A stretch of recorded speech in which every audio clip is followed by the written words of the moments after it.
pada hari ini perwakilan seluruh tokoh-tokoh ormas Islam telah mendatangi kantor Kementerian Agama Sulawesi Selatan, Kanwil Sulsel yang ada di Jalan Nuri. Alhamdulillah kami telah selesai berdialog pada pukul 11.58, jam 12 kurang 2 menit.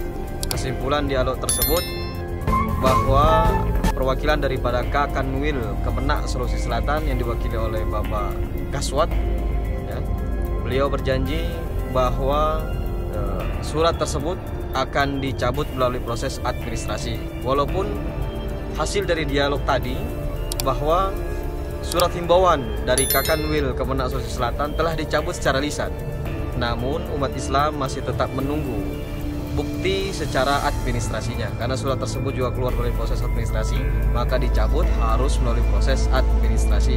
Insya Allah apabila 3 atau 4 hari ke depan belum keluar juga, kita akan datang kembali ke Kanwil Kemenak Sulawesi Selatan. Ya,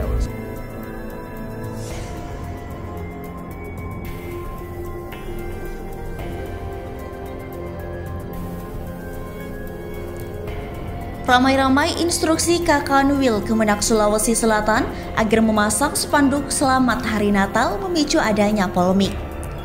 Direktur LBH Muslim Makassar meminta agar Kemenak mencopot kepala Kanwil Kemenak karena dinilai telah membuat gaduh masyarakat Sulawesi Selatan.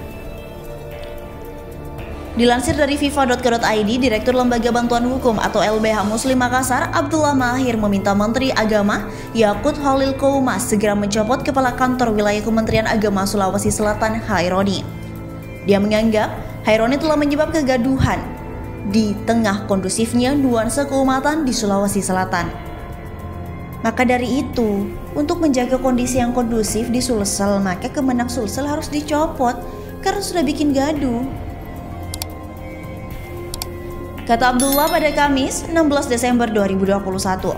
Sebelumnya, Kepala Kanwil Kemenak Sulsel Haironi mengeluarkan surat imbauan kepada jajaran Kemenak di daerah, sekolah-sekolah di bawah naungan Kemenak serta seluruh kantor urusan agama atau KUA se-Sulawesi Selatan agar memasang spanduk ucapan Natal dan Tahun Baru. Sejumlah aktivis dan gabungan ormas Islam pun mendatangi kantor wilayah Kemenak Sulsel di Jalan Nuri, Kota Makassar pada Rabu siang 15 Desember 2021. Kepala Bidang Penerangan Agama Islam, Zakat dan Wakaf Kanwil Kementerian Agama Sulawesi Selatan, Kaswat Sartono mengatakan surat imbauan itu dikeluarkan dalam konteks kebangsaan dan kenegaraan. Namun dia memastikan bahwa surat edaran itu telah ditarik setelah melihat respon dari masyarakat Sulawesi Selatan. Sementara itu, Abdullah Mahir juga beranggapan Kepala Kanwil Kemenak Sulsel itu juga diduga melakukan pelanggaran UU. Terkait surat edaran Kepala Kanwil Kemenak Sulsel, maka dia, Kepala Kanwil, sudah melanggar pasal 156A terkait penodaan agama karena sudah terkesan memaksa umat Islam di lingkungan Kemenak untuk melakukan perbuatan haram. Sebagaimana hal yang berkaitan Natal bagi umat Islam sangat jelas ada di fatwa MUI, kata dia. Diberitakan secara terpisah oleh Gelora.co, beredar di media sosial surat dari Kepala Kantor Wilayah Kementerian Agama Provinsi Sulawesi Selatan yang berisi imbauan pemasangan spanduk ucapan Selamat Natal 2021 dan Tahun Baru 2022. Surat bertanggal 14 Desember 2021 itu ditandatangani oleh Kanwil Kemenak Sulsel Haironi. Surat itu ditujukan kepada Kepala Kantor Kemenak Kabupaten atau Kota, se-Sulsel, Kepala MI, MTS, dan MA se-Sulsel, serta Kepala KUA Kecamatan se-Sulsel. Dalam rangka menyambut Hari Raya Natal tahun 2021 dan Tahun Baru 2022, dengan ini diimbau kepada saudara untuk memasang spanduk ucapan Selamat Natal tahun 2021 dan Tahun Baru 2022 pada satuan kerja masing-masing. Isi surat yang ditembuskan kepada Sekjen Kemenak RI itu. Menanggapi beredarnya surat ini, Wakil Ketua Dewan Pertimbangan MUI Kiai Haji Muhyiddin Junaidi menyatakan hal itu adalah bukti nyata dari moderasi beragama yang salah kaprah dan pemaksaan kehendak. Kiai Muhyiddin menegaskan, moderasi beragama berbeda dengan wasyatiyah Islam yang menampilkan Islam yang genuine. Perlahan tapi pasti, moderasi akan menimbulkan budaya sinkretisme, permisivisme, dan klinik dalam masyarakat.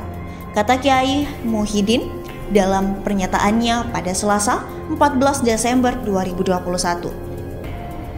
Kiai Muhyiddin mengatakan fanatisme kepada kebenaran absolut beragama adalah sebuah kewajiban, sementara fanatisme kepada pendapat individu dan golongan akan melahirkan paham dan budaya kultus individu. Hal itu, kata dia, diharamkan dalam Islam. Toleransi beragama dalam perspektif Islam hanya dalam bidang muamalah saja. Itu pun selama tak merusak akidah umat. Adalah sangat berbahaya bagi akidah umat Islam jika imbauan tersebut dipaksakan dalam bentuk instruksi, katanya tegas. Tokoh Muhammadiyah ini mengungkapkan semua orang sadar bahwa mentalitas bawahan di Indonesia, terutama di kalangan aparatur sipil negara atau ASN, masih sangat inferior kepada atasan, bahkan sering diterapkan secara berlebihan. Mereka lebih takut kepada atasan perintah daripada ketaatan kepada perintah Allah.